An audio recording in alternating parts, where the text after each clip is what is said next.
وہ 4 شہر تھے۔ آبادی تقریباً 10 لاکھ کے قریب تھی۔ صبح کا وقت تھا، وہ سب اپنے کام کاج میں مصروف تھے۔ اچانک ہلکی سی گڑگڑاہٹ کی آواز پیدا ہونے لگی اور زمین ہلنے لگی۔ ایسا لگا جیسے زلزلہ آ گیا ہو۔ لوگ اس پر اسرار آواز اور پھر زمین ہلنے کی وجہ سے گھبرا کر گھروں سے باہر نکل آئے تاکہ زلزلے کے نتیجے میں مکانات اگر زمین بوس ہوئے تو وہ اپنی جان بچا سکے۔ پھر گڑگڑاہٹ کی آواز اور زمین ہلنا رک گئی۔ چند لمحے سکون رہا اور پھر زمین اتنی شدت کے ساتھ ہلنے لگی کہ مکانات گرنے لگے، لیکن لوگ چونکہ پہلے جھٹکے کے بعد گھروں سے نکل آئے تھے، اس لیے مکانات کے گرنے کے باوجود سب لوگ زخمی یا ہلاک ہونے سے بچ گئے۔ زمین کی حرکت میں شدت آتی جا رہی تھی۔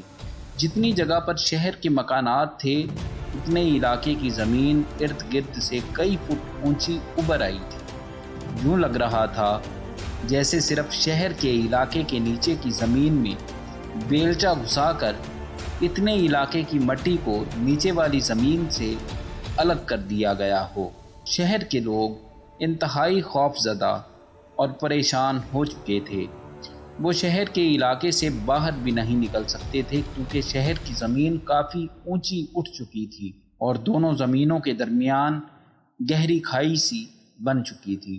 ایک بار پھر گڑگڑاہٹ کی آواز اور زمین کی حرکت رک گئی اور پھر یوں لگا جیسے پورے شہر کی زمین کو کسی نے ہاتھ میں اٹھا لیا ہو اور زمین کے اس ٹکڑے نے جہاں شہر واقع تھا آسمان کی جانب پرواز شروع کر دی۔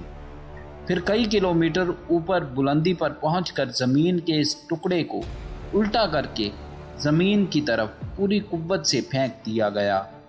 سارے شہر کے انسان سر کے بل تیزی سے زمین کی طرف بڑھ رہے تھے۔ ان کے درمیان اور نیچے زمین کے درمیان فاصلہ تیزی سے کم ہو رہا تھا اور پھر ایک زوردار دھماکے کے ساتھ پورے کا پورا شہر اپنی آبادی سمیت زمین کے ساتھ الٹا ٹکرا گیا اور سب کچھ ملیا میٹ ہو گیا۔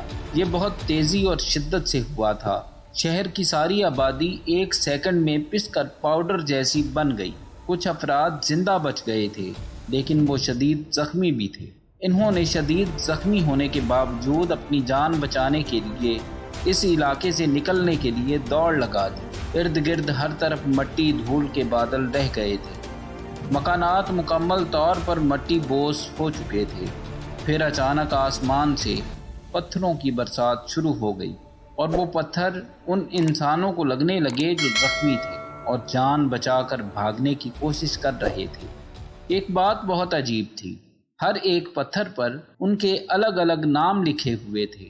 پتھر پر جس کا نام ہوتا تھا وہ پتھر صرف اسی کے جسم پر گر کر اس کو کچل رہا تھا۔ پھر وہ سب بھاگنے والے بھی مر گئے۔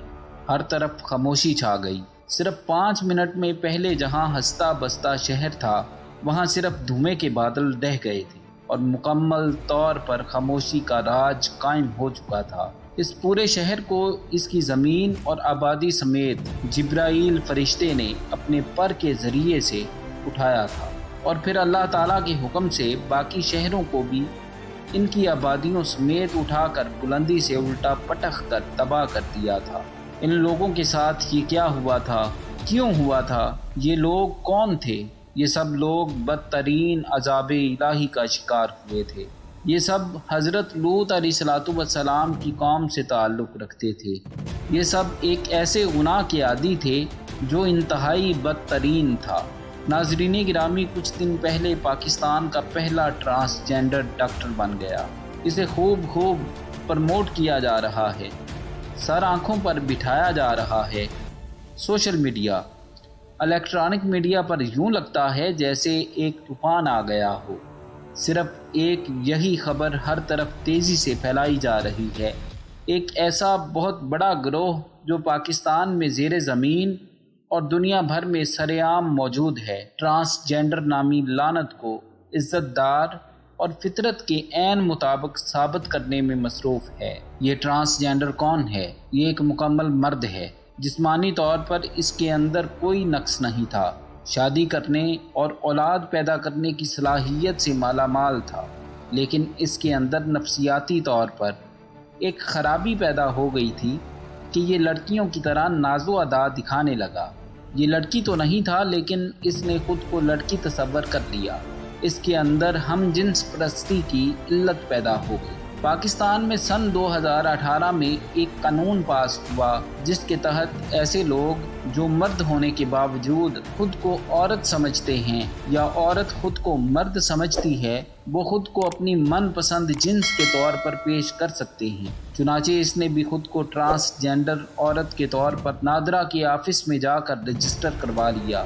اب یہ جسمانی طور پر مرد خود کو ذہنی طور پر عورت ثابت کر کے ٹرانس جینڈر بن چکا ہے، کیونکہ اسے یہ کرنے کی آزادی اس ملک نے دی ہے، اگرچہ وہ مرد ہے، لیکن اگر صرف ذہنی طور پر خود کو عورت سمجھتا ہے تو اسے خود کو عورت کے طور پر شو کرنے کے سب ہی حقوق ملنے چاہیے۔ یہ جسمانی طور پر نارمل مرد ہے تو ہوتا رہے، اسے کاغذات میں ٹرانس جینڈر عورت کے طور پر سمجھا جائے گا۔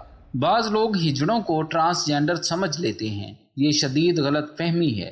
ان بیچاروں کو تو کوئی پوچھتا ہی نہیں، انہیں ہجڑا کہلانے کے لیے کسی قانون کی ضرورت نہیں، وہ تو جسمانی طور پر ہی ادھورے ہیں، نامکمل ہیں، انہیں تو سپریم کورٹ الگ شناخت دے چکی ہے۔ یہ قانون جسمانی طور پر نارمل لیکن ذہنی طور پر نفسیاتی مریضوں کے لیے بنایا گیا ہے۔ پاکستان کے سب ڈاکٹر حضرات چیخ چیخ کر کہہ رہے ہیں کہ اس قسم کے نفسیاتی افراد کا مکمل علاج موجود ہے، وہ دوبارہ ذہنی طور پر نارمل ہو سکتے ہیں، تو پھر انہیں ہم جنس پرستی کی طرف کیوں راغب کیا جا رہا ہے؟